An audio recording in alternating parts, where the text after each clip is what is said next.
Okay મિત્રો, તો અહીંયા આપણે ચુંબકીય બળ અને લોરેન્ટ્ઝ બળ વિશે માહિતી મેળવી.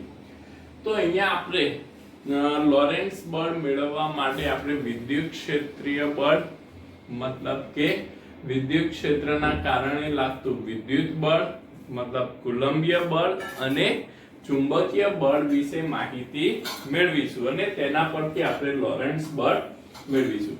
હવે વિદ્યુત ક્ષેત્રીય બળ મતલબ કે કુલંબીય બળ આપણને ખ્યાલ છે.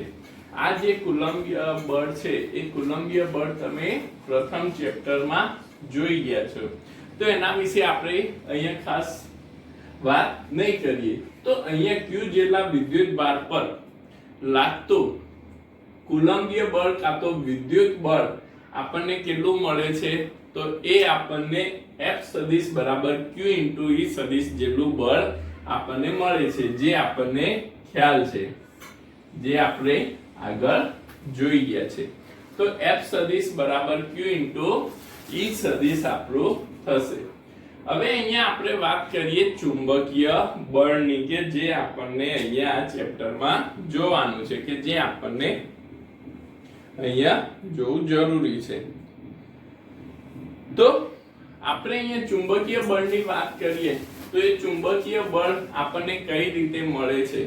તો ધારો કે વાહકના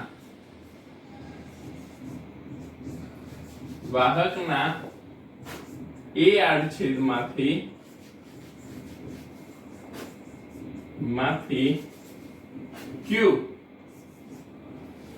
Q જેટલો વિદ્યુત ભાર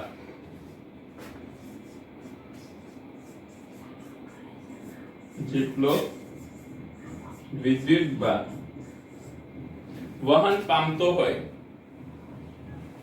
વિદ્યુત ભાર વહન પામતો હોય તો રચાતો પ્રવાહ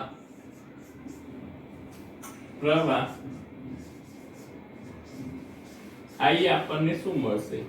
તો I બરાબર આગળ આપણે ત્રીજા ચેપ્ટરમાં જોઈ ગયા NaVdE, પણ અહીંયા વિદ્યુત ભાર કયો છે? Q છે. તો I બરાબર NaVdE આપણને મળશે, વિદ્યુત પ્રવાહ મળ્યો. હવે અહીંયા આપણને આ વિદ્યુત પ્રવાહ મળી ગયો, તો જેના પરથી આપણે અહીંયા જોઈએ કે તેના પરથી આપણે એક પ્રવાહખંડ વિચારીએ. તો આ પ્રવાહખંડ I * D of L છે. આપણે એક ખંડ વિચારીએ તો જેના પરથી આપણે લખી શકીએ I * D of L સદિશ બરાબર બંને બાજુ શું કરીશું? dl સદિશ વડે ગુણી નાખીશું. તો એ આપણને શું મળશે? NaVdQ * D of L સદિશ. અહીંયા વેગ પણ કેવો છે? સદિશ રાશિ છે, તો એ આપણે પછી લઈશું. તો I * D of L ખંડ આપણને અહીંયા એક પ્રવાહખંડ મળી ગયું. આ જે પ્રવાહખંડ છે એ પ્રવાહખંડ પર લાગતું બળ આપણે મેળવીએ. તો એ પ્રવાહખંડ પર લાગતું બળ I * D of L સદિશ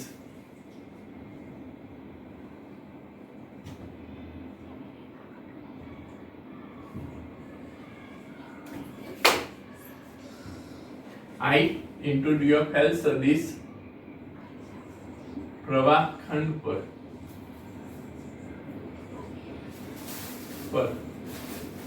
લાગતું ચુંબકીય બળ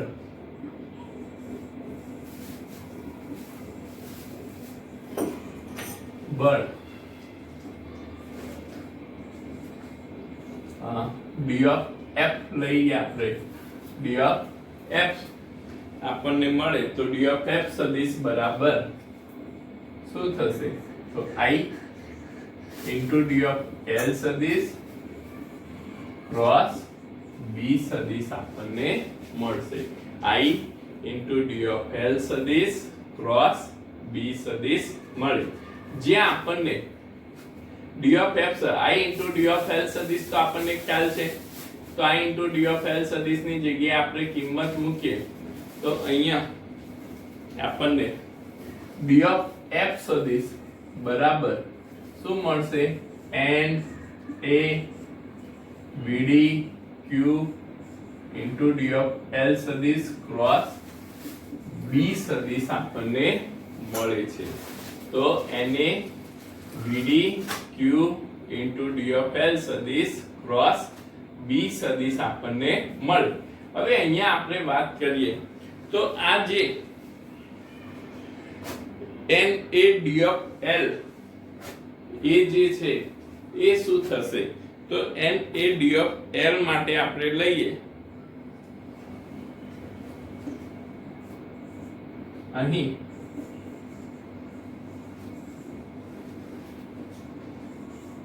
N A D of L એ તેમાં રહેલા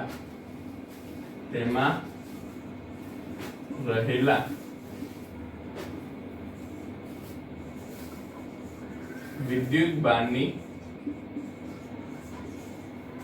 સંખ્યા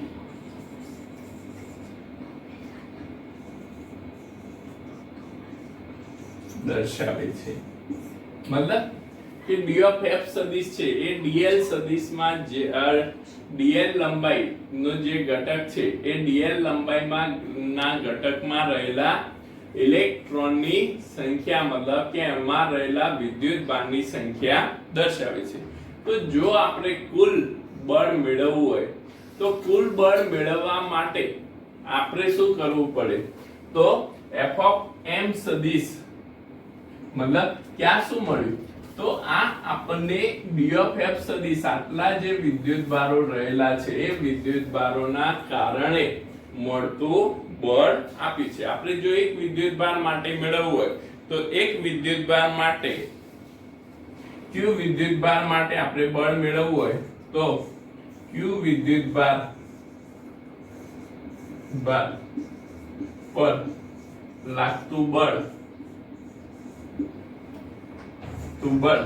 આપણે અહીંયા લઈએ એફ સદિશ બરાબર એફ ઓફ એમ સદિશ, તો એ શું થશે, df સદિશ ભાગ્યા એમાં રહેલા કુલ વિદ્યુતભારની સંખ્યા. આ ક્યુ વિદ્યુતભાર તો એને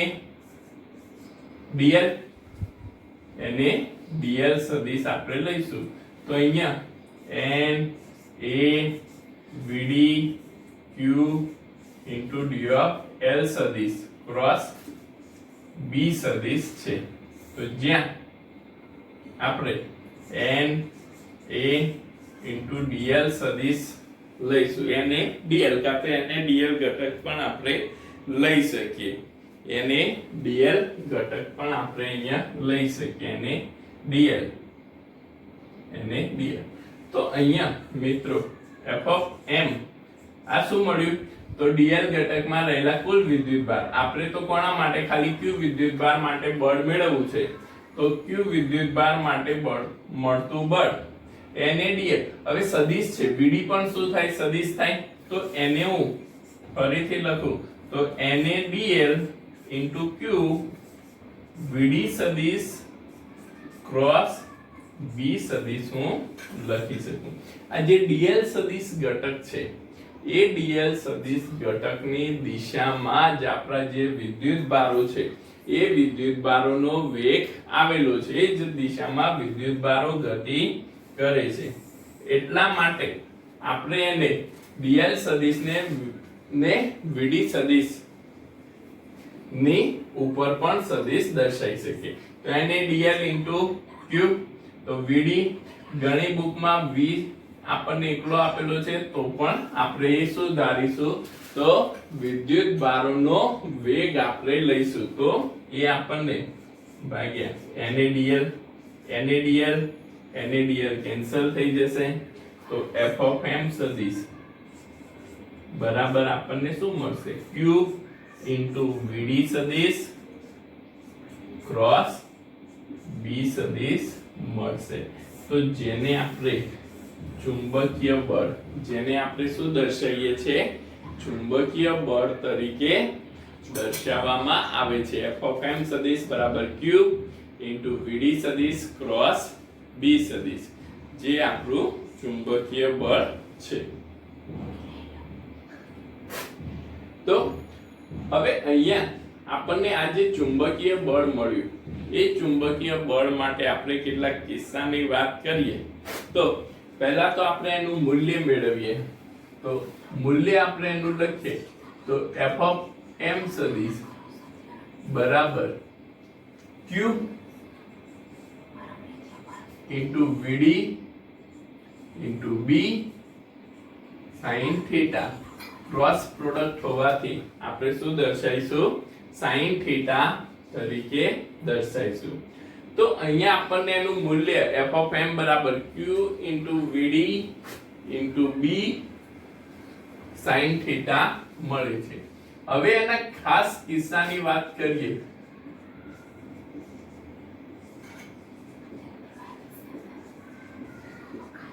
ખાસ કિસ્સા આપણે અહીંયા જોઈએ તો જેમાં પ્રથમ આપણે જોઈએ તો થીટા શું છે? અહીંયા થીટા 1, થીટા a, થીટા શું છે? sin theta. તો થીટા a એના વિદ્યુત ભારને મતલબ કે અહીંયા જે વિદ્યુત ભારો છે, એ વિદ્યુત ભારો જે દિશામાં ગતિ કરે છે એના વેગની દિશા અને ચુંબકીય ક્ષેત્રની દિશા વચ્ચેનો ખૂણો છે. તો વિદ્યુત ભારોના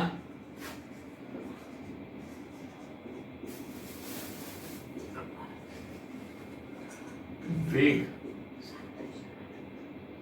અને ચુંબકીય ક્ષેત્ર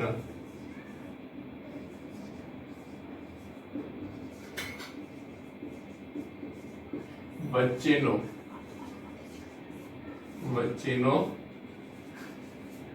ખૂણો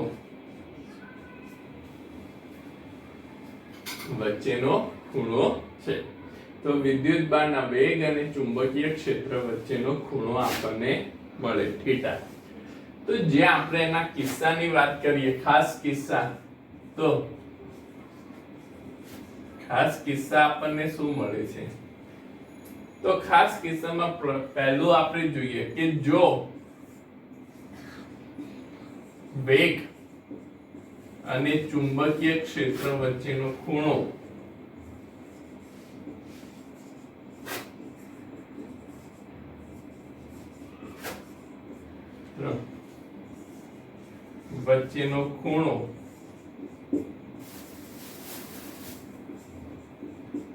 થીટા બરાબર 0 ડિગ્રી અથવા તો અને અથવા થીટા બરાબર 180 ડિગ્રી હોય, થીટા 0 અને 180 હોય, મતલબ sin થીટા sin 0 0 sin 180 એ પણ શું થશે? 0 થશે. તો જો બંને 0 હોય તો આપણને ચુંબકીય ક્ષેત્રનું મૂલ્ય પણ કેટલું મળે? f of m બરાબર 0 મળે. બીજા કિસ્સાની વાત કરીએ કે જો વેગ અને ચુંબકીય ક્ષેત્ર વચ્ચેનો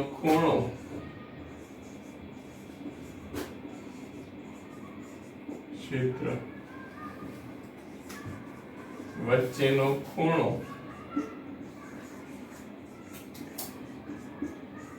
થીટા 90 ડિગ્રી હોય, જો થીટા 90 ડિગ્રી હોય તો ચુંબકીય ક્ષેત્ર કેવું થશે? f of m સદિશ આપણને મહત્તમ મળે. શું મળશે? મહત્તમ. મહત્તમ કેટલું થાય? તો q vd into b મહત્તમ આપણને મળે. q vd b. ત્રીજા કિસ્સાની આપણે વાત કરીએ તો ત્રીજો કિસ્સો, જો વિદ્યુત ભારોનો વેગ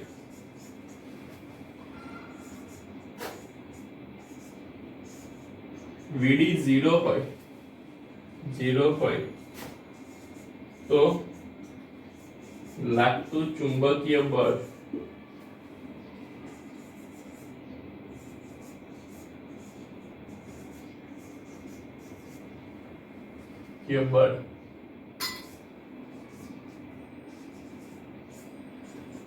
F of m પણ શું મળે? 0 મળે.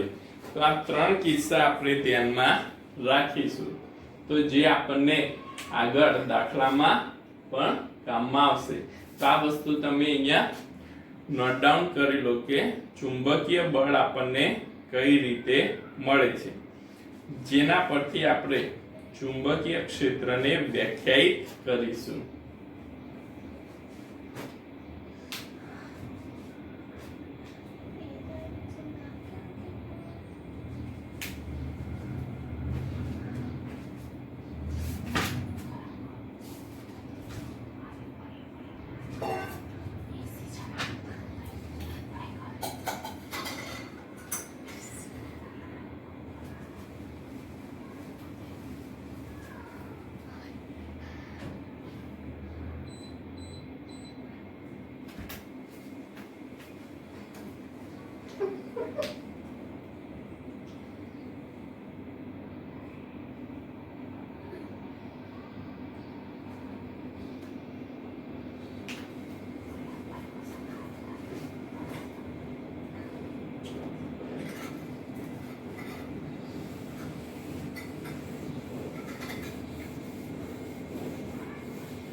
અહીંયા આપણે ચુંબકીય ક્ષેત્રની વ્યાખ્યા જોઈએ.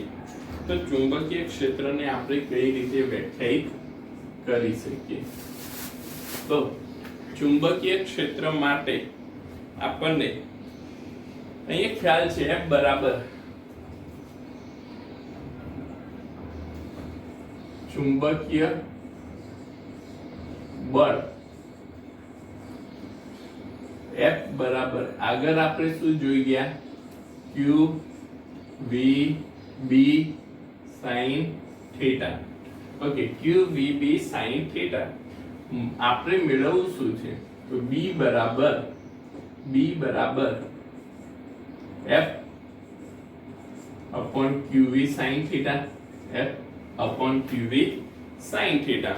તો જ્યાં આપણે શું કહી શકીએ કે જો ઉપરના સમીકરણમાં જો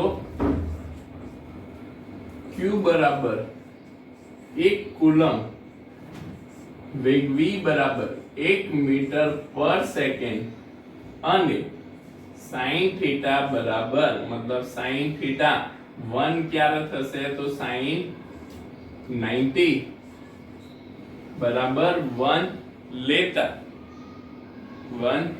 લેતા વિદ્યુત ભાર દ્વારા અનુભવાતું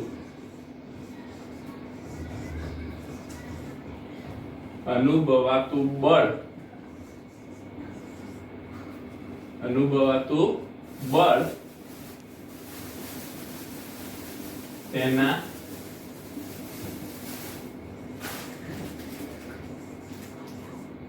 ચુંબકીય ક્ષેત્ર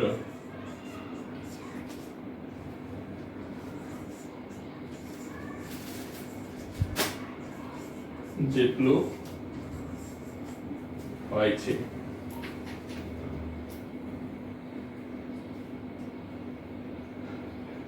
તો અહીંયા આપણને ચુંબકીય ક્ષેત્રને વ્યાખ્યાયિત કરવી હોય તો આપણે આ રીતે તેને વ્યાખ્યાયિત કરી શકીએ. હવે આપણે એનો એકમની વાત કરીએ તો એકમ અહીંયા તમે જુઓ તો B બરાબર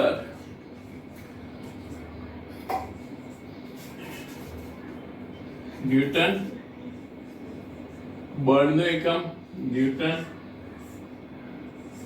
કુલમ, વેગનો એકમ મીટર પર સેકન્ડ. ઓકે, તો coulomb newton upon coulomb into metre પર સેકન્ડ. પર કુલમ પર સેકન્ડ તો શું થાય? જેમ કે ન્યૂટન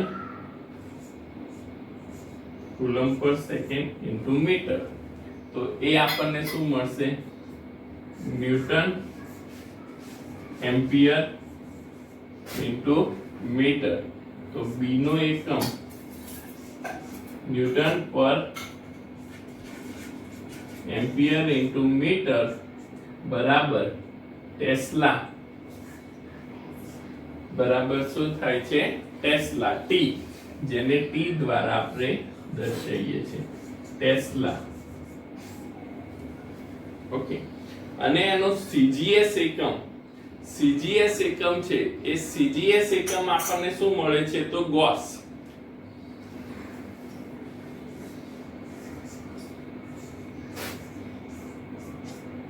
CGS એકમ શું છે? ગોસ, જેને કેપિટલ G દ્વારા દર્શાવાય છે. અને 1 ગોસ equals to 10⁻⁴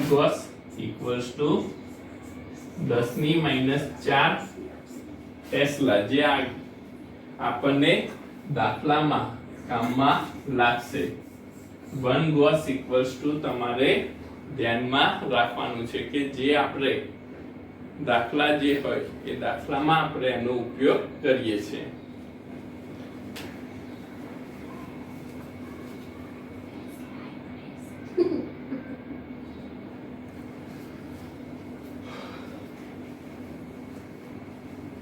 હવે આગળ આપણે જોઈએ તો આના પરથી અહીંયા આપણે બે બળો, એક તો વિદ્યુત બળ અને ચુંબકીય બળ બંને આપણે જોયા.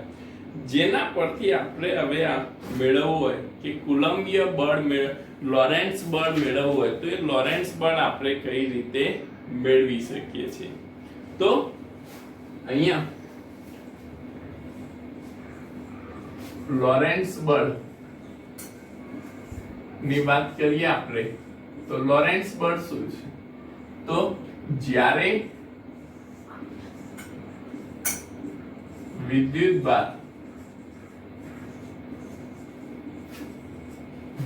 ક્ષેત્ર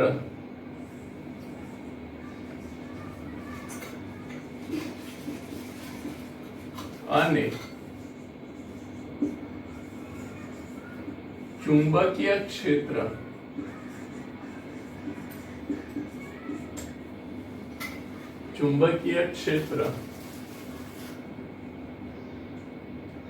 વિદ્યુત ક્ષેત્ર અને ચુંબકીય ક્ષેત્રમાં ગતિ કરતો હોય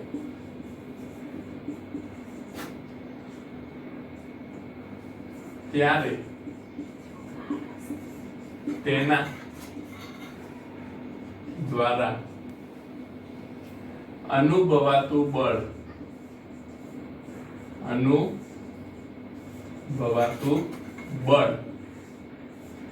ને લોરેન્ટ્ઝ બળ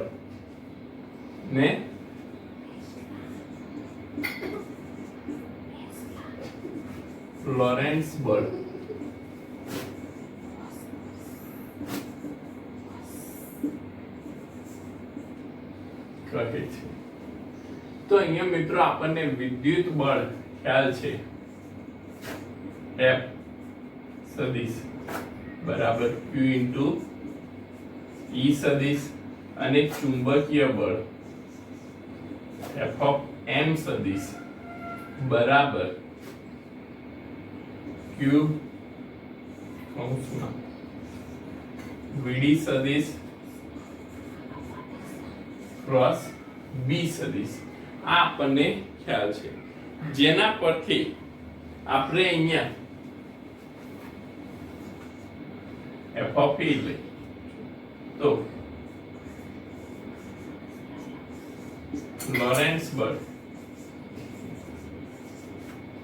F સદિશ બરાબર શું થશે f of p સદિશ વત્તા f of m સદિશ, કારણ કે બંનેમાં જ્યારે વિદ્યુતભાર ગતિ કરતો હોય ત્યારે તેના દ્વારા તેના પર અનુભવાતું બળ આપણને આપ્યું છે.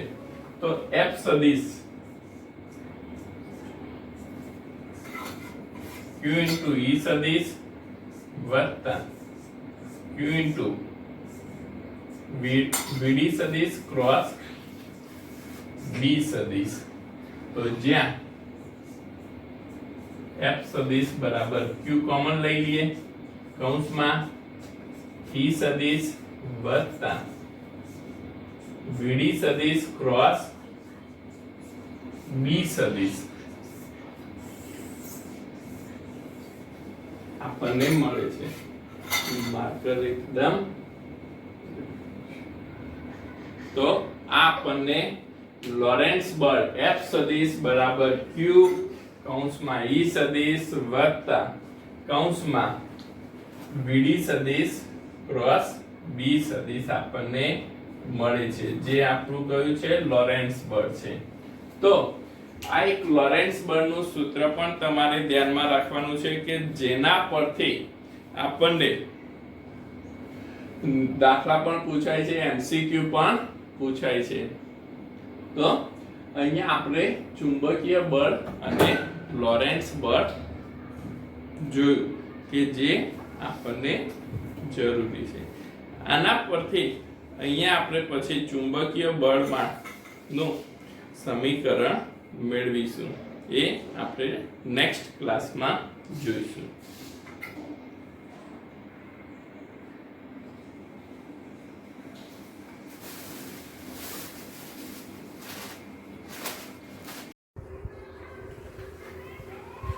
ઓકે મિત્રો, આપણે અહીંયા હવે આગળ જોઈએ તો ચુંબકીય ક્ષેત્રમાં મૂકેલા વિદ્યુત પ્રવાહધારી સુરેખ સળિયા પર લાગતું બળ. તો અહીંયા મેં એક PQ સળિયો જે ધન z દિશામાં રહેલા ચુંબકીય ક્ષેત્રમાં મૂકેલો છે. તો આ PQ સળિયા પર ધન x દિશામાં બળ લાગે છે. અહીંયા પ્રવાહ છે, એ પ્રવાહ ધન y દિશામાં લીધેલો છે, તેથી ડ્રિફ્ટ વેગ ઇલેક્ટ્રોનનો વેગ કયો હશે ઋણ y દિશામાં. પ્રવાહ ક્યાં જાય છે ધન y દિશામાં.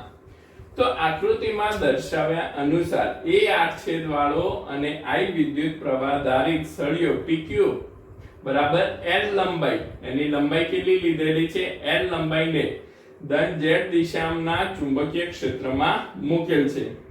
વિદ્યુત પ્રવાહ પ્લસ ધન y દિશામાં વહન પામતો હોય તો બધા વિદ્યુતભારો પર ધન x દિશામાં ચુંબકીય બળ લાગે છે. તો અહીંયા આપણે એકમ કદ દીઠ લાગતું, એકમ લંબાઈ દીઠ લાગતું ચુંબકીય ક્ષેત્રની વાત કરીએ તો F સદિશ બરાબર શું થશે? તો F સદિશ બરાબર -e કૌંસમાં vd સદિશ ક્રોસ b સદિશ. સ્મોલ f આપણે શેના માટે દર્શાવ્યું છે? તો સ્મોલ f એકમ લંબાઈ દીઠ લાગતું ચુંબકીય બળ આપણે લઈએ છીએ. હવે જો આપણે n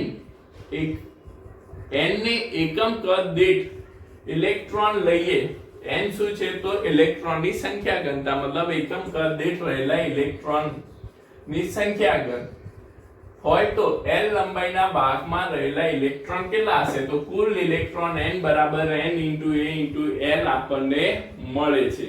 તો અહીંયા આપણને આ જે l લંબાઈનો સળિયો છે એ l લંબાઈના સળિયા પર લાગતું બળ આ કોના માટે છે? એકમ લંબાઈ દીઠ. તો અહીંયા આપણે લઈએ તો F સદિશ * n થશે. આ શું છે? તો આ એક ઇલેક્ટ્રોન, આ શેના માટે? એક ઇલેક્ટ્રોન પર લાગતું બળ. સોરી, એકમ લંબાઈ નહીં, અહીંયા આપણે શું લઈશું? એક ઇલેક્ટ્રોન પર લાગતું બળ. તો અહીંયા l લંબાઈના સળિયામાં રહેલા ઇલેક્ટ્રોન પર લાગતું કુલ બળ શું થાય? F સદિશ બરાબર F સદિશ * n. તો કુલ બળ F બરાબર અહીંયા -n a l into E into VD સદિશ ક્રોસ B સદિશ આપણે લઈ શકીએ. શું લઈ શકીએ? VD સદિશ ક્રોસ B સદિશ. તો જ્યાં F સદિશ બરાબર, હવે F સદિશ બરાબર આને N A VD into E કૌંસમાં માઇનસ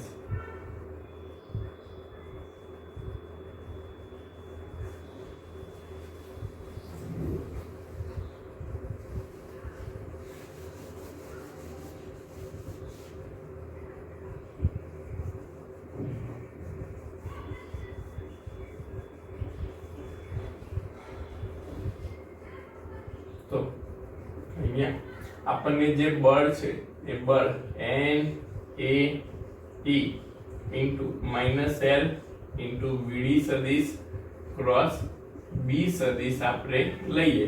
L ને શું કર્યું? આપણે કૌંસની અંદર લઈ લીધું. તો અહીંયા N A ઇન્ટુ E, તો આપણને VD ને આપણે આગળ લઈ લઈએ, VD ને આગળ લઈ લઈએ તો F સદિશ બરાબર, સમજો માઇનસ L ઇન્ટુ VD છે, જેને હું ફરીથી લખું N A VD into E, જેની જગ્યાએ મેં શું કર્યું? L ક્રોસ સદિશ ક્રોસ B સદિશ, L સદિશ ક્રોસ B સદિશ. મતલબ કે અહીંયા જે ઇલેક્ટ્રોનનો વેગ છે, બરોબર, ઇલેક્ટ્રોન જે દિશામાં ગતિ કરે છે, આપણે એનો લંબાઈનો જે ઘટક છે એને પણ આપણે શું લઈએ છીએ? એ જ દિશાનો સદિશ ઘટક લઈએ છીએ. તો આપણે એને L વિરુદ્ધ દિશાનો, એની વિરુદ્ધ દિશાનો, એટલે આપણે એને L સદિશ દ્વારા દર્શાવીએ, અને ઋણ છે તો એ ધન થઈ જશે. તો જ્યાં તમે આ જુઓ તો NaVdE ત્રીજા ચેપ્ટરમાં આપણે જોઈ ગયા છે. આ તો શું છે? NaVdE. I બરાબર શું થાય? NaVdE. તો F સદિશ આપણને શું મળશે? F સદિશ બરાબર I ઇન્ટુ L સદિશ ક્રોસ B સદિશ આપણે લખી શકીએ. F સદિશ બરાબર શું થાય? I ઇન્ટુ L સદિશ ક્રોસ B સદિશ. સમજો અહીંયા આપણે ક્યાંથી શરૂઆત કરી? તો એક ઇલેક્ટ્રોન પર લાગતું બળ મેળવ્યું, એના પરથી આપણે કુલ ઇલેક્ટ્રોનની સંખ્યા n બરાબર NaL મેળવી, તેના પરથી કુલ બળ F સદિશ બરાબર F સદિશ ઇન્ટુ n લીધું, n ની કિંમત મૂકી, તો NaL into E into VD સદિશ ક્રોસ B સદિશ. તો અહીંયા આ જે ડ્રિફ્ટ વેગ છે અને લંબાઈ છે, બંને સદિશ ઘટક હોવાથી VD ને આપણે બહાર લઈ લીધું અને L આપણે સદિશ સ્વરૂપે દર્શાવી શકીએ. તો જેને આપણે સિમ્પલ એને તમારે સમજવું હોય તો માઇનસ L VD સદિશ બરાબર VD સદિશ VD ઇન્ટુ L સદિશ લઈ શકીએ. આ રીતે આપણે એને ધ્યાનમાં રાખી શકીએ. તો NaVd ઇન્ટુ E L સદિશ ક્રોસ B સદિશ. તો પ્રવાહ I બરાબર તો શું છે? NaVd E. તો I મૂકી દઈએ. I બરાબર F સદિશ બરાબર I ઇન્ટુ L સદિશ ક્રોસ B સદિશ. તો જેનું મૂલ્ય આપણને F સદિશ બરાબર I L B sin theta મળશે. I L B sin theta, જ્યાં થીટા એ વિદ્યુત પ્રવાહ અને ચુંબકીય ક્ષેત્ર વચ્ચેનો ખૂણો છે. થીટા એ શું છે? વિદ્યુત પ્રવાહ અને ચુંબકીય ક્ષેત્ર વચ્ચેનો ખૂણો છે.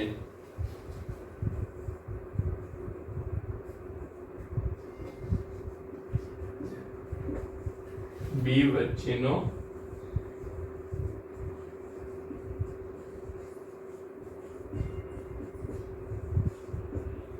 ખૂણો છે. તો અહીંયા આપણે જે લોરેન્ટ્ઝ બળ અને L લંબાઈના સળિયા પર લાગતા બળો જોયા.